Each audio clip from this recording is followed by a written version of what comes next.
Donc, je suis Olivier Guèze, l'auteur de La disparition de Joseph Mengele. Dans La disparition de Joseph Mengele, je raconte la cavale sud-américaine de l'ancien médecin nazi qui a procédé à des expériences terribles sur les enfants et qui triait aussi les juifs de toute l'Europe sur la rampe à Auschwitz. Je raconte son exil sud-américain. Il arrive en 1949 en Argentine et pendant 10 ans il va vivre des années formidables en fait, révoltantes, une espèce de Dolce Vita argentine, et dans le livre j'ai appelé cette partie le Pacha.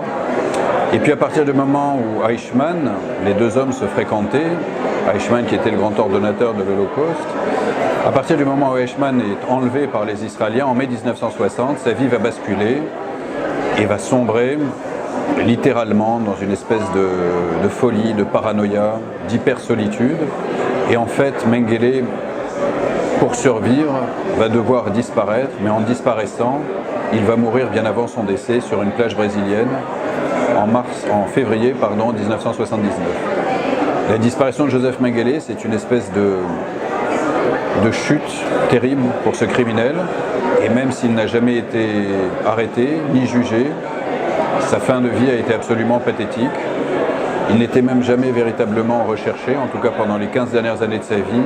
Il était persuadé en fait que derrière chaque arbre, chaque maison, se cachait un agent du Mossad, un agent de la CIA, quelqu'un pour le traquer, pour le tuer.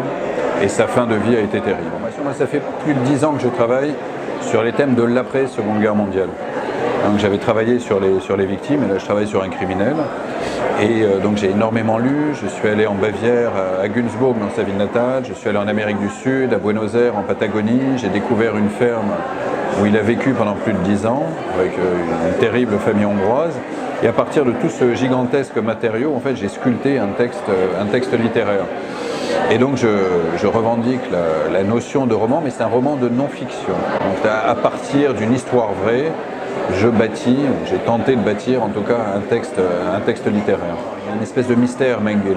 Il n'a jamais été arrêté, il n'a jamais été jugé, et on a raconté énormément d'histoires, de mythes le concernant, que c'était un criminel surpuissant, qu'il avait des laboratoires au Paraguay, qu'il avait essaimé des jumeaux au sud du Brésil, enfin tout et n'importe quoi.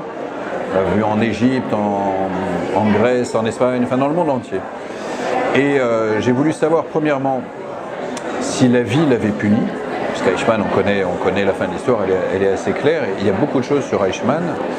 Et deuxièmement, j'ai voulu savoir si tout ce qu'on racontait était vrai, ce qui n'est pas du tout le cas. Et je trouvais très intéressant en fait l'espèce de mise en abîme entre ce qu'on a raconté sur lui et ce qu'avait été sa véritable vie, absolument pathétique, ultra solitaire, vraiment dramatique en fait. Voilà pourquoi j'ai voulu travailler sur Joseph Mengele en Amérique du Sud.